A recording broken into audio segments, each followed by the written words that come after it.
welcome to today's live podcast interview on the top podcast for health, wellness, and living your best life, Lifestyle with Luke Lintott.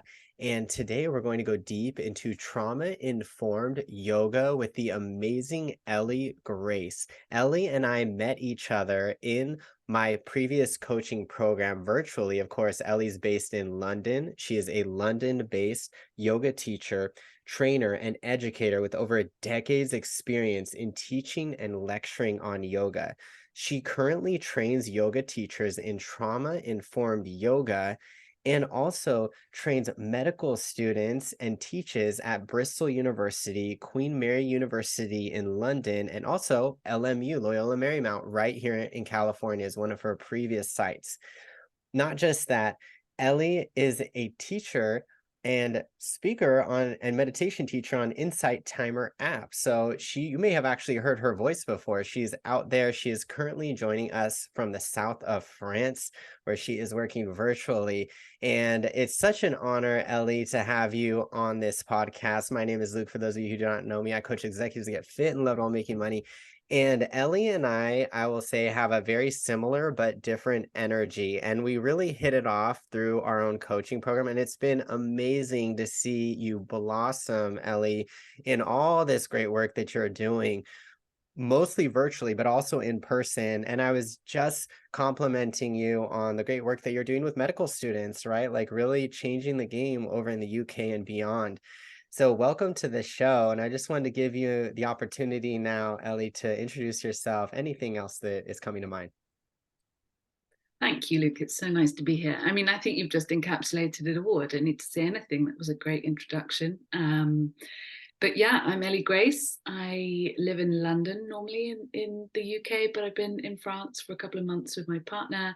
I've worked my business into a place where at this time of year it was possible for me to work remotely, and it was just a real gift to be here. So I'm excited to talk and to see what we get through in today's conversation. So thanks for having me.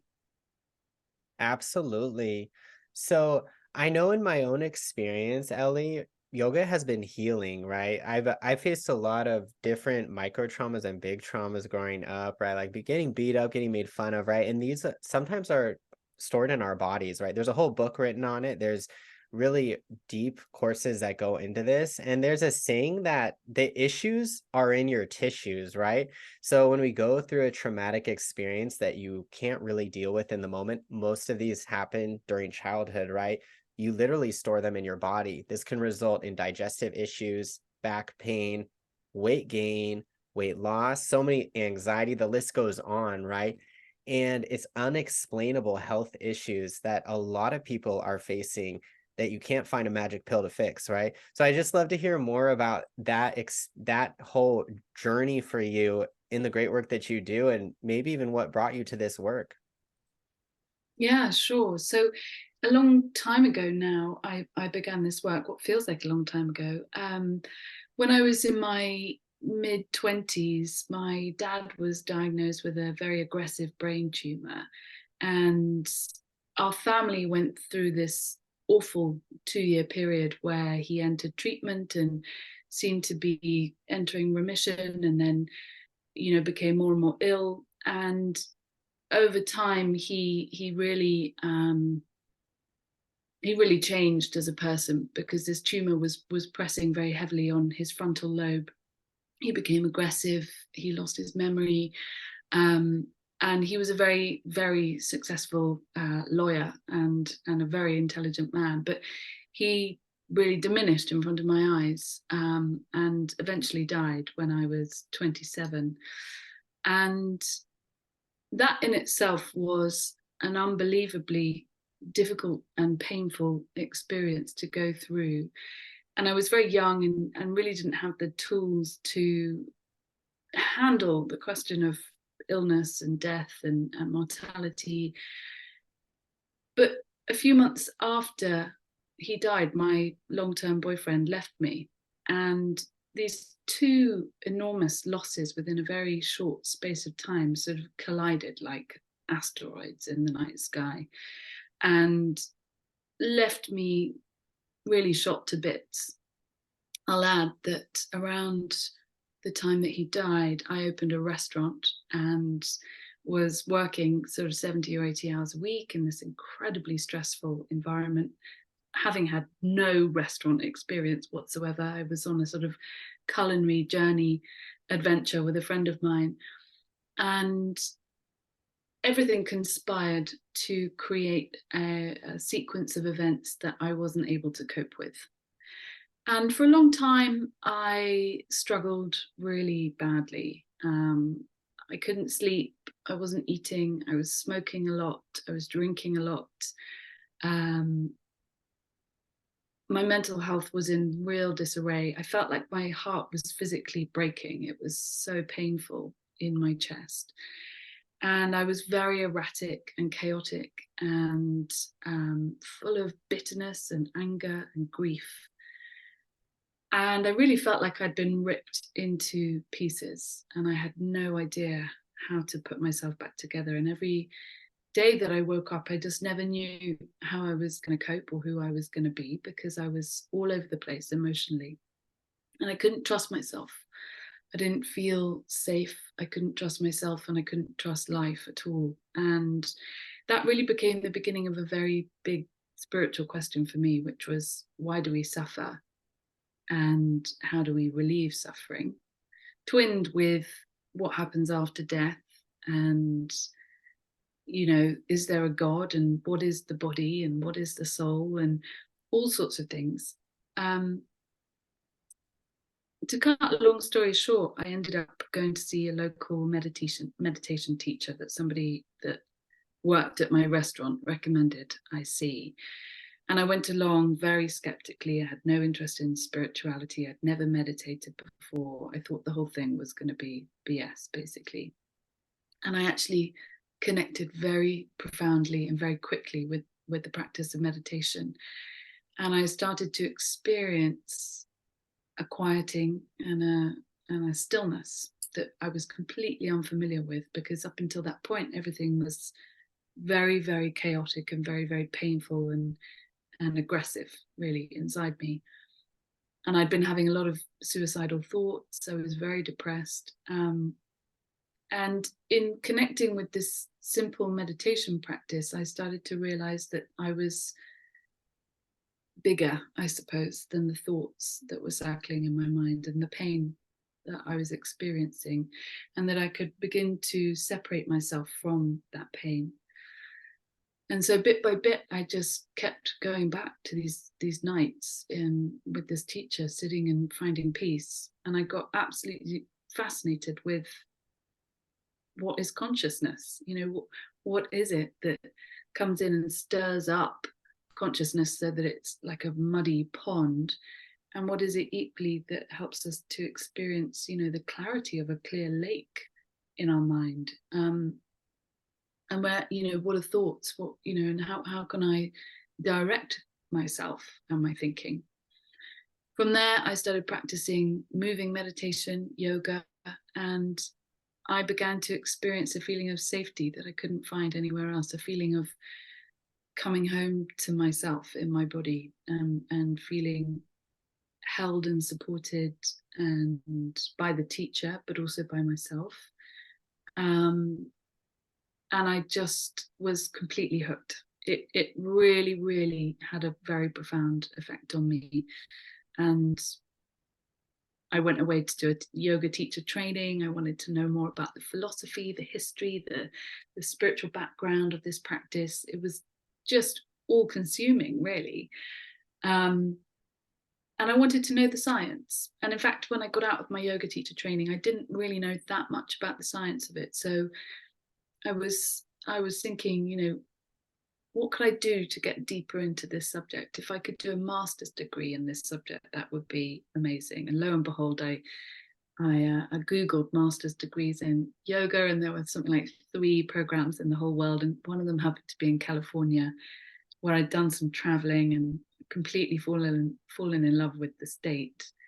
And so I applied and I did my master's there, and I really sort of honed in on the research around what I then understood to be trauma, on the body and on the mind. So up until my master's degree, I had no idea that I'd been traumatized. I had never really come across the word. I always thought it was something that happened in war zones. I didn't think it would be, relevant to me. And then as I started to read and understand the subject, I recognized that I had experienced trauma. And so really my research was all around the effects of grief and trauma on the brain and the body, and how it is that yoga can support healing.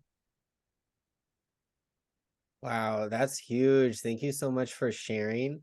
And I know, like, we were just talking about how there's a lot of us feel like I haven't experienced trauma, right? People might even feel like, okay, my childhood was great, right? And I wanted to emphasize, we learned about this in my master's in counseling, that if you have many micro traumas, they're actually psychologically the same as one big life trauma, okay?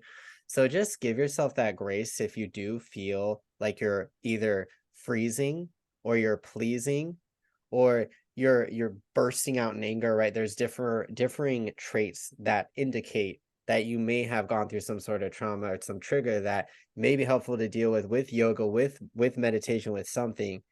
So I just wanted to point that out to all the listeners out there.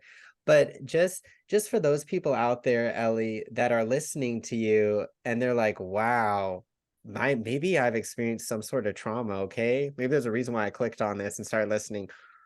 What are some first steps people can do who have been pushing it down, ignoring it, hiding away, not wanting people to know how bad they're feeling, right? Like there's the people that do that. Like what are some steps they can take? Yeah, that's such a good question. Thank you for bringing that up, because yoga doesn't suit everyone. It might be that you are wheelchair bound, or you're not comfortable in your body, or you live somewhere really remote and you don't know where to find a local yoga teacher. It might just be that you don't connect with it. And I always want to say that to people, that I really think that healing is a composite journey. It's not just yoga that carried me through that time. I also found at various points grief counselors and psychotherapists who helped me in various ways.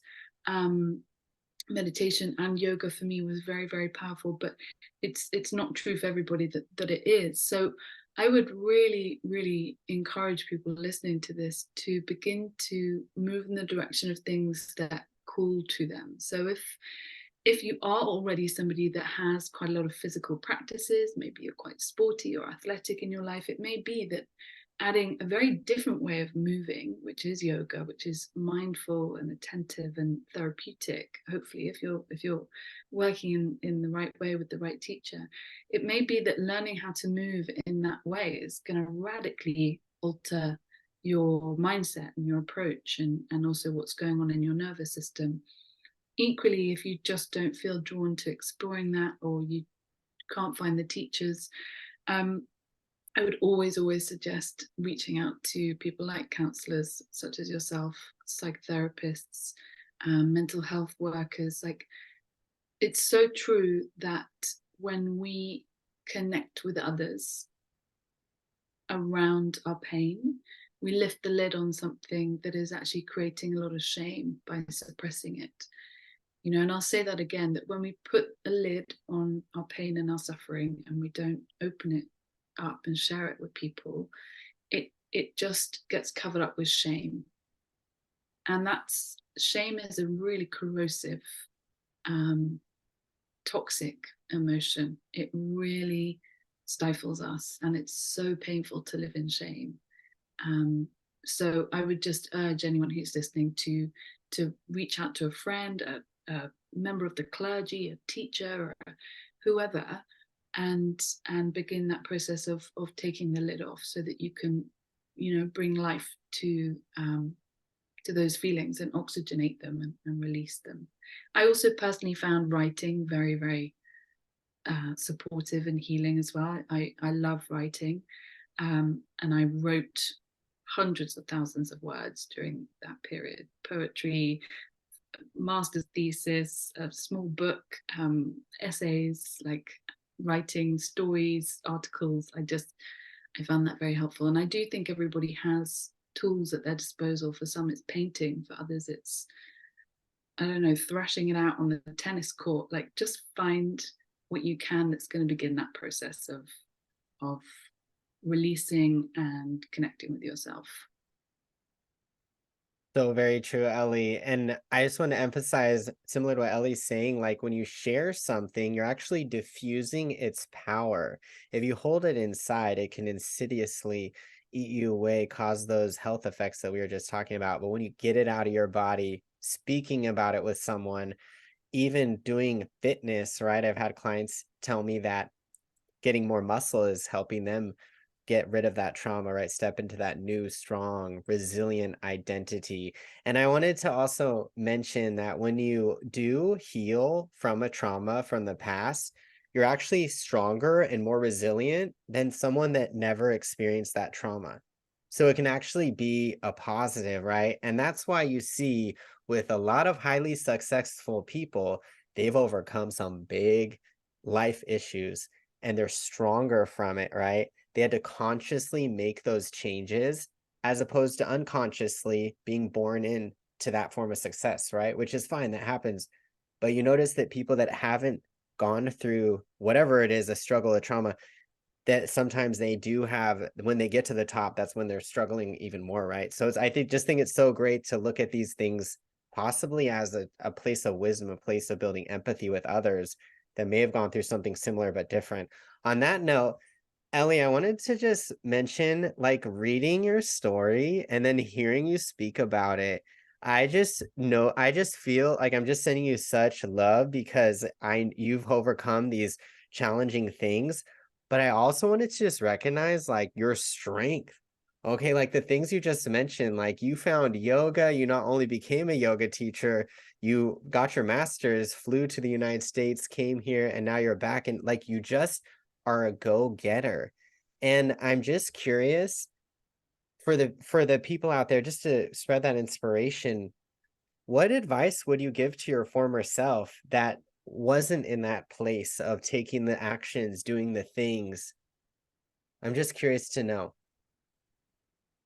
Oh wow. Um, I wish that I could just tell that younger self that your heart will heal and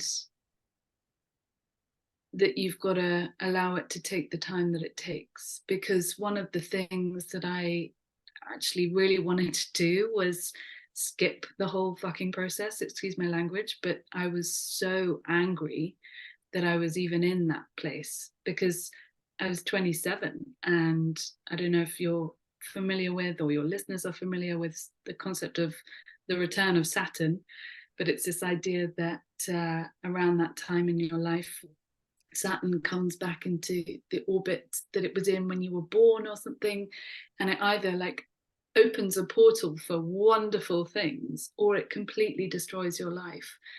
And I got the latter while all of my friends were getting engaged and getting married, and it was extraordinarily painful to step down a very, very, very different path to them. And as a result, I wanted to leap ahead. I was just so desperate to be over this whole awful experience and to feel whole again and to have my heart back in one piece and to be loved again by somebody. And I knew that it took years for my brain to understand that my dad wasn't going to come back, but it took even more years to understand that my boyfriend wasn't going to come back, weirdly. And I just wanted to go over the whole experience. I couldn't bear to have to live it, but I had to. And yeah, I guess I would just say to that younger self, like, you cannot speed up the healing process. So allow yourself to go through it in the time that it takes.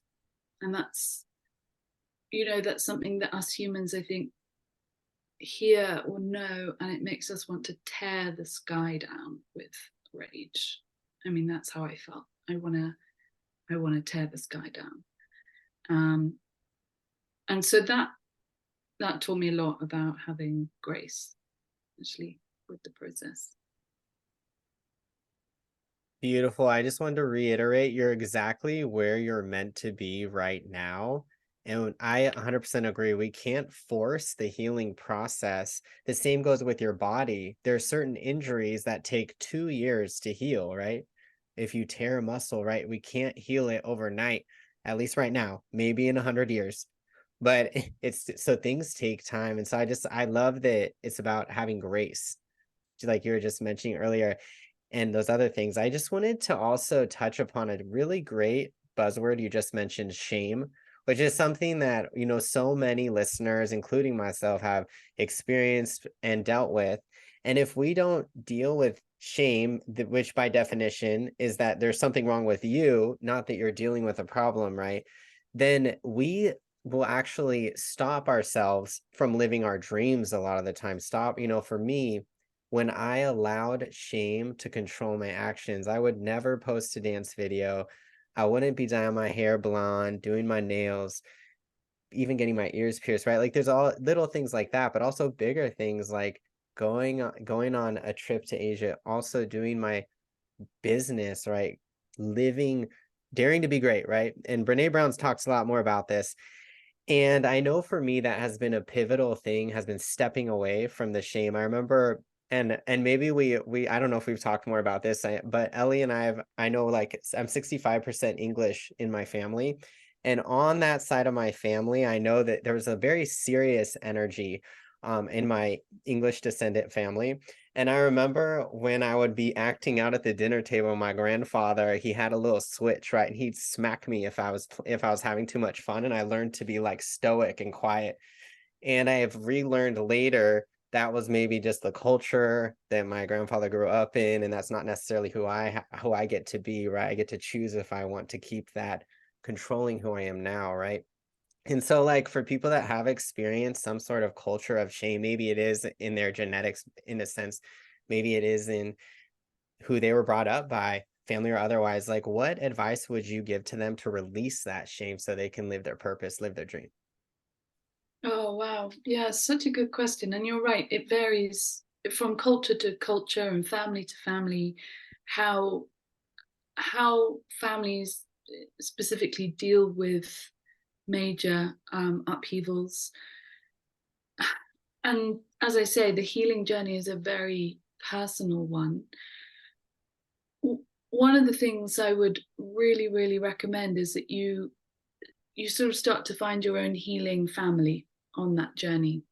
And that doesn't mean, disown your own family or leave your tribe, but those everybody I know who I met on my healing journey, who was also on a healing journey, had the same experience. It's just like, oh my gosh, this is a place where we can talk about this stuff. I can't do the small talk on the outside world because I'm going through a healing journey. And that is incredibly supportive, because you think about it, like the human soul is so rich and deep and complex and invisible and mysterious.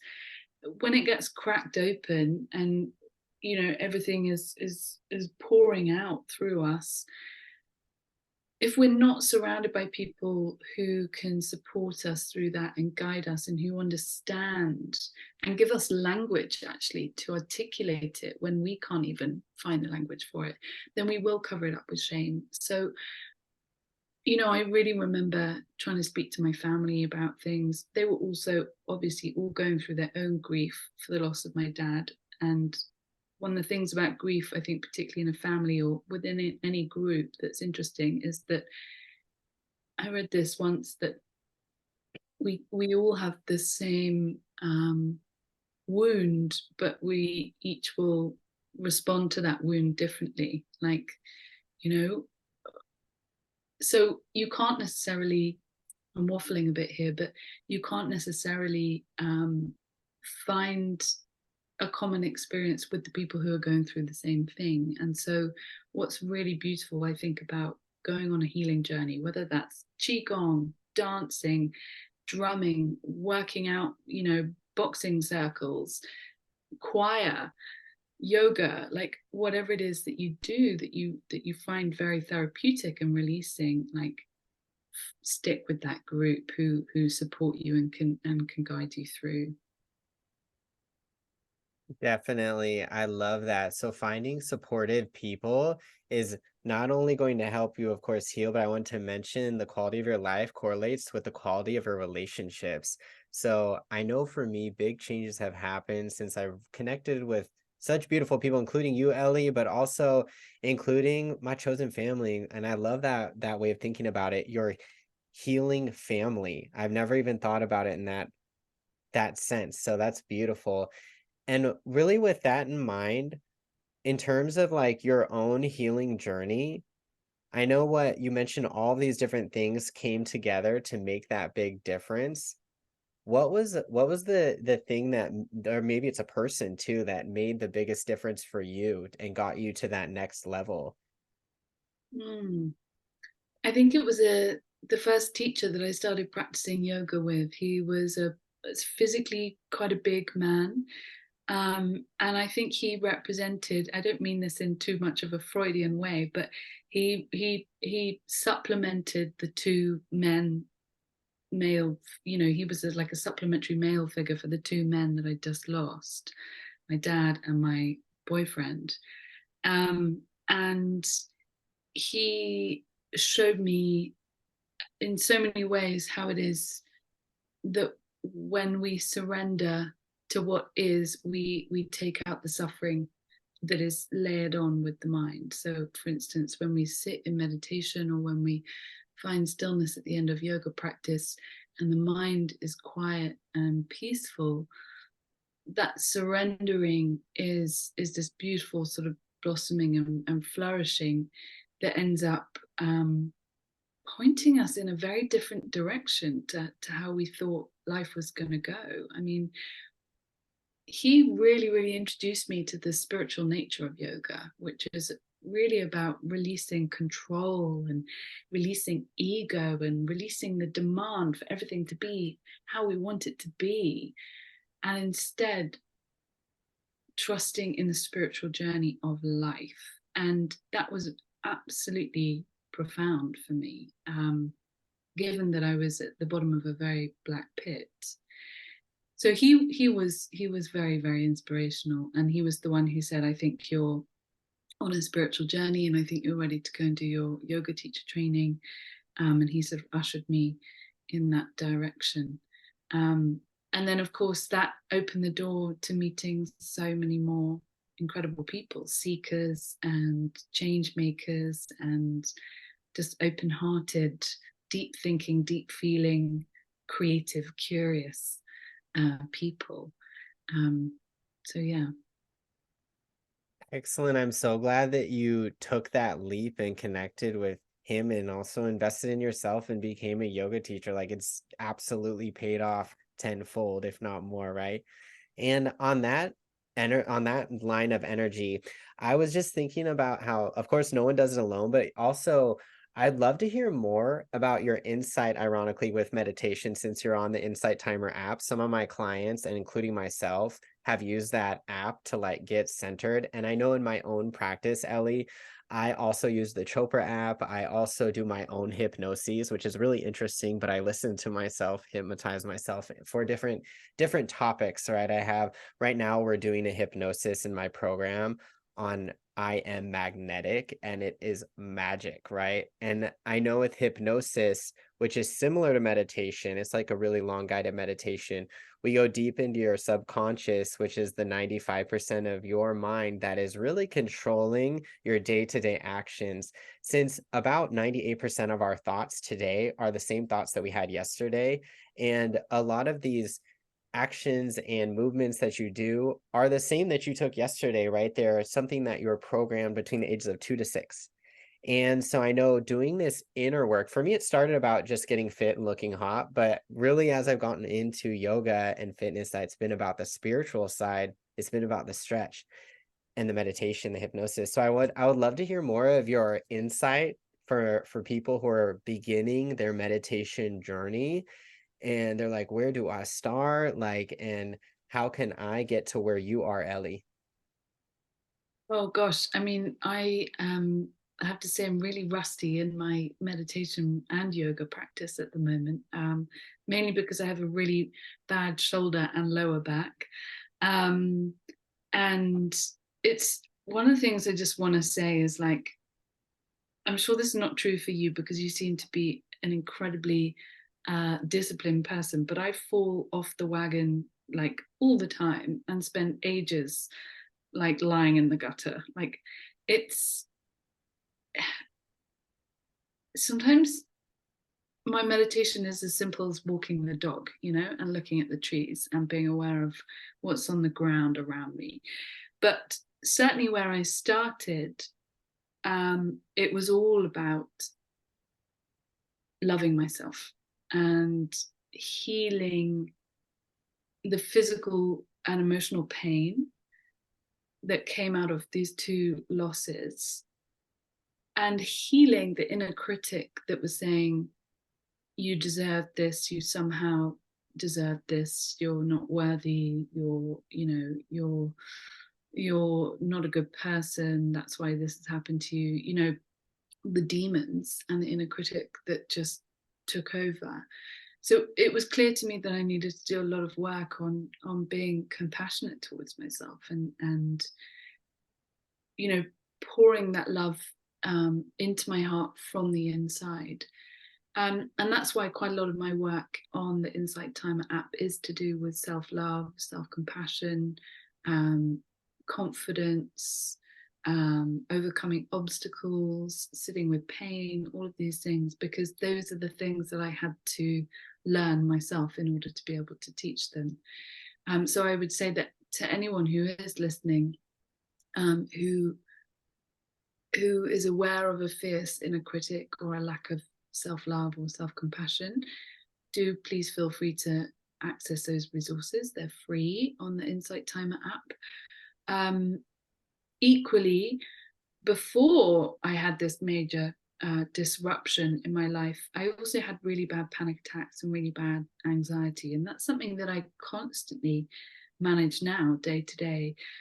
So again, for anyone listening whose ears are pricking up at the sound of the word anxiety, there's also quite a lot of practices on the app there for soothing and settling an over-anxious heart or an over-anxious mind. Similarly, there's stuff there for stress as well. Again, because these are all things that I've struggled with in my life and have had to learn in order to teach. So what's interesting is, okay, that app categorizes everything by sleep, anxiety, self-compassion, whatever. And there's almost too much choice on that app and on any other app.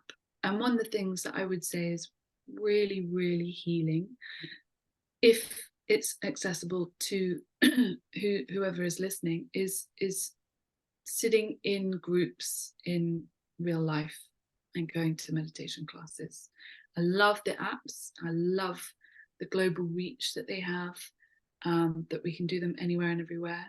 But personally, and I know from research that our bodies respond to being in a room with other people, and that our nervous systems, you know, feed off each other's and co-regulate in the same space, that has a profound effect on our journey of healing. And it's also a beautiful way of holding yourself accountable. So, you know, I'd say to people, look out in your local area for introductory meditation classes or courses, you know, and go along, make a date in your diary and sign up for 6 weeks, 8 weeks, whatever. Like, get to know the teacher, get to know the group, allow yourself to be held in that space and then softened. Because one of the things I think that is a real pitfall of listening on our phones is that we're so easily distracted by domestic tasks and background noises, and we're like, oh, whatever, I can just pause that and come back, you know.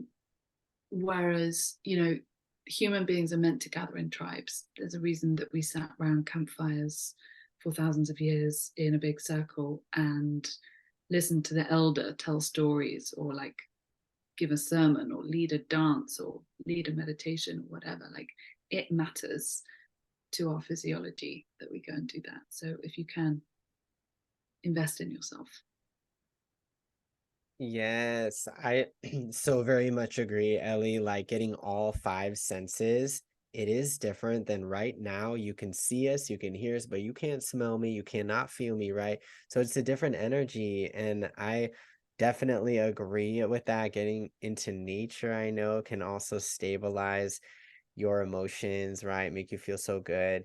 And we're in this time where often many societies we're disconnected from nature, right? Like you were saying, we're on our phones a lot, and so many people out there because of this race to efficiency, if you will, that we're in are in the fight or flight mode, which is where your sympathetic nervous system is running the game, right? And you can be in that fight or flight mode for a little bit of time when you're chasing that animal or you're running to catch the bus, whatever it is. But if it's long term, it can manifest into all these health issues, right? So that's why when we get you into parasympathetic, that rest and digest section of your nervous system, that's when you can heal. You can only heal if there is trust. Also, I wanted to mention that. So being with someone that you vibe with, right? Someone in your area, maybe it is virtually, right? To start off, maybe it is a combo. Okay, I just want to, but I also think that's a huge, huge, beautiful thing. And I know for me, it's also been about trusting my true self to guide me and really saying what I mean, meaning what I say. I've noticed, Ellie, the more of the inner and outer work that I do, the more cleared I feel. Like I can really think clearly. I speak more linearly as opposed to being so all over the place. And I'd love to just hear more since you have such expertise in lecturing and teaching at multiple universities across multiple countries. What are the side effects of you healing that people might not know about and beyond anything else?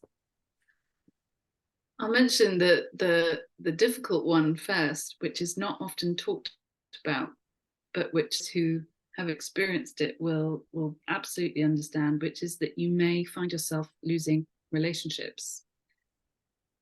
It's not uncommon Yep. to go through a healing journey, a spiritual awakening, whatever you want to call it, and to do that inner work and to have your worldview really changed, and to find that you have painfully outgrown a lot of the people that you used to hang around with.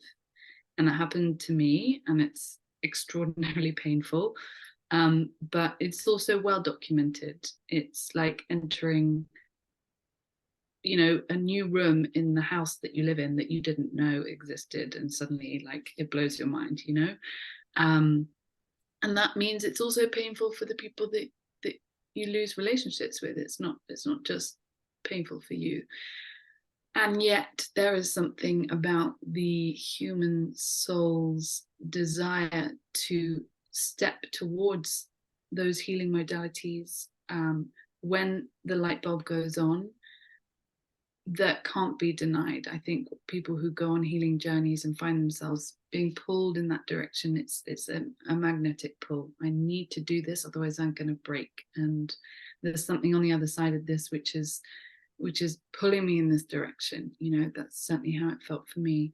So that's one of the downsides. On the upside of that, you get to make loads more new friends, and hopefully your previous friends, the ones that didn't quite understand what was going on, understand at another point in life, and you can harmonize again, which I'm still holding out for with a couple of friends.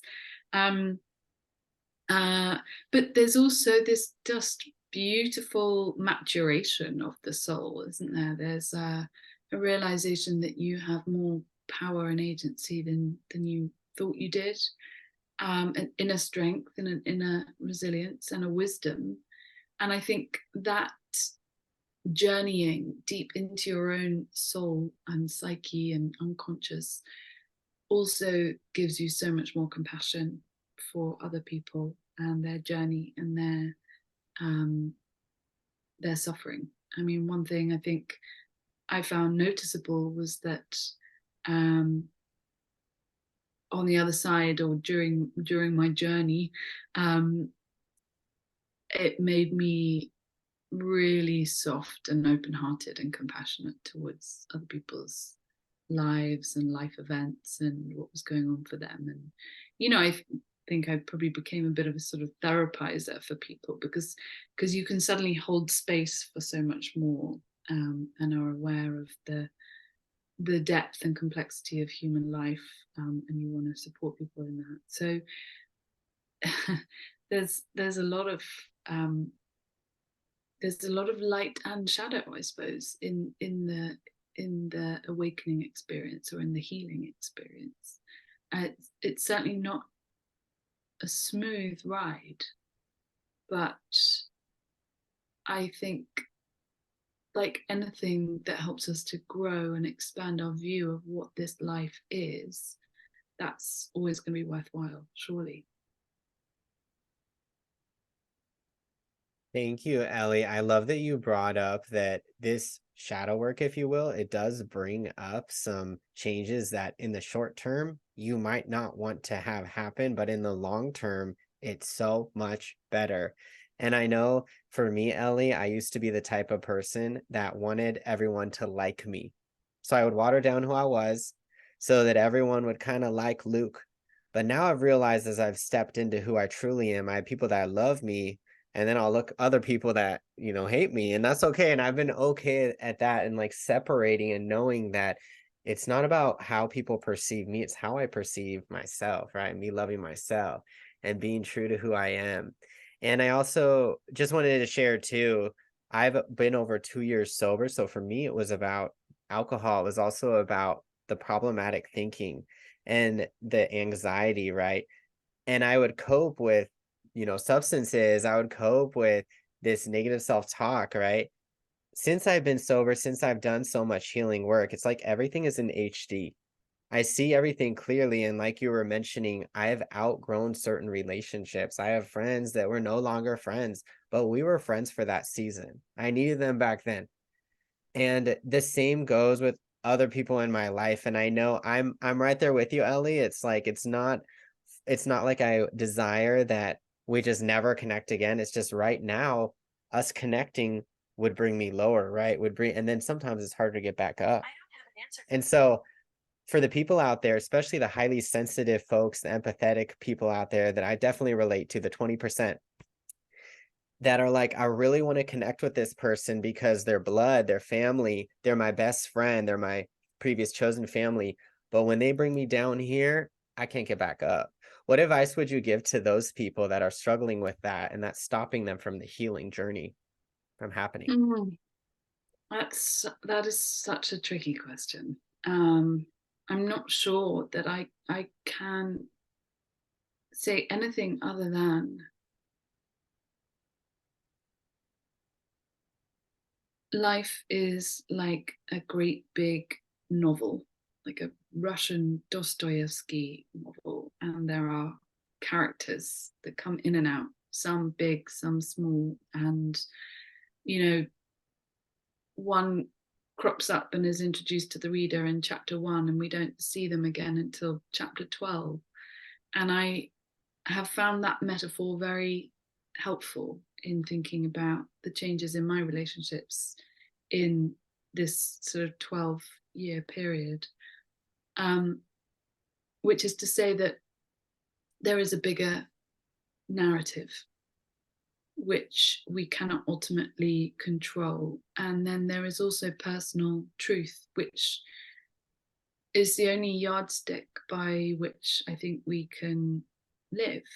And when we're just not connecting with people, we don't feel emotionally safe with them. We don't feel that the relationship is reciprocally, mutually beneficial and enriching. Then again, we have to use grace to let things go that aren't for us in this moment, in this time. And letting go in life is so hard. And yet what yoga and meditation teach me and teach us generally is that the opposite of letting go and letting things actually be as they are is to claw and grab and argue with the facts. And that just creates more suffering and tension and misalignment. And I will say this, that I'm not in the camp of high vibes only, and I don't want to be dragged down by anybody. I mean, I really hope that my experience has given me breadth of vision and wisdom to just accept that life is ups and downs, and sometimes very rough and painful and bumpy. And I think we do need to be wary in this sort of well-being culture, that we're not sending people on this constant upward escalation of better and better and better experiences and higher and higher and higher levels of vibration, because that in itself can be quite toxic and damaging, and that can lead to a lot of perfectionism and struggle and hoping to get to the golden pot at the end of the rainbow. I think I'm very I guess my philosophy is more grounded in a sort of earthy, mucky reality, maybe. Beautiful. Thank you for sharing. Yeah, it's definitely so complicated, right? And I think that that's really great that you share, right? This is life, right? This isn't like a book, right? And so thank you for sharing. Now, I know we're coming to the end of our time because it's like late at night over in France. So I want to make sure you can get some rest in, Ellie. Thank you so much for joining us. But I wanted to ask you, what is the best advice that you've ever received? Oh gosh, you've got cracking questions, haven't you? I mean, probably follow your heart, which is so cheesy. And my God, following my heart has got me into loads of really precarious, stupid situations. But being true, be true to yourself, I guess. Yeah. Wonderful. Is there anything else you wanted to share that I didn't ask in today's podcast? Oh, you asked such good questions. It's really exciting to talk to you. I mean, we didn't cover all of the things that I thought we were going to cover, to do with the science of trauma and the science of yoga, and what I work with yoga teachers, training them to work with trauma, and how I work with medical students. So if anyone wants to find out more about the work I do separate to the teaching on Insight Timer, then they can find me on Instagram and through my website, and presumably you'll share those details in the show notes. Definitely. And if there were something, because I have a lot of friends out there. I used to be pre-med. I thought I wanted to be a doctor before I went down this amazing wellness journey. For my doctor friends out there and for people in the medical field that are watching this replay live, what do you do that with medical students in a nutshell, so that we could maybe add that here to the USA, and maybe we need some Ellie over in America?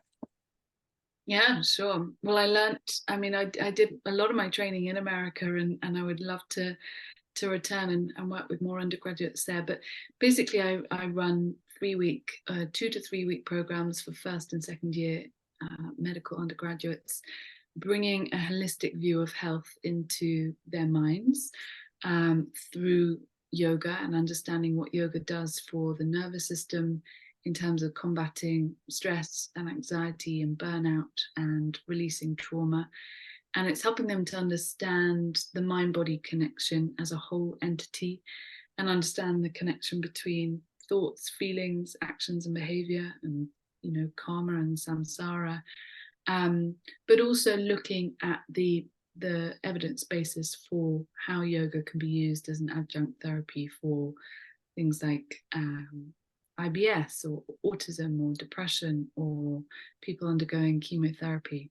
So it's evidence-based as well as being practical and experiential, and it helps those medical students understand the mind and body as also the home of the spirit, in a sense, not just a series of mechanical, bells and whistles and levers, which is what the medical practice tends to think of the body as. So it's a very rich intermingling of yoga philosophy and culture, the evidence basis, the practice itself, and then giving them those tools so that they can reduce their own stress and trauma as they go into the profession and recommend it to their patients. That's so wonderful. Wow. That sounds like something we truly need here in America and abroad. And with that in mind, if even if it's like a university or it's a future client, like if people are vibing with what you are talking about, where can they find you? Sure. So my Instagram is one place, and my handle is Ellie Grace Yoga. And there's loads of information in my link tree that will take people to my guided meditations and to my website and to various resources. And then equally, if people want to head straight to my website, it is ellie-grace.com. Wonderful. Well, thank you so much, Ellie, for all of the wonderful wisdom that you shared.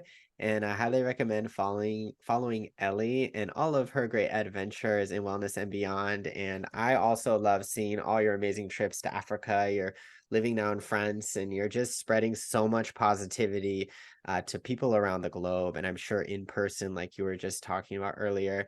And from the bottom of my heart, thank you so much. For those of you who enjoyed this podcast interview, please feel free to leave a review and rate us. I'd love to hear from you. Take screenshots of this interview if you desire.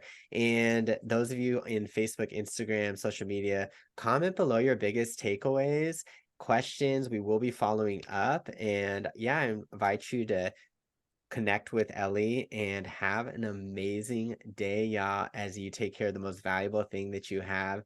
Thank you so much. Peace, love, limitless health, and prosperity. Bye bye.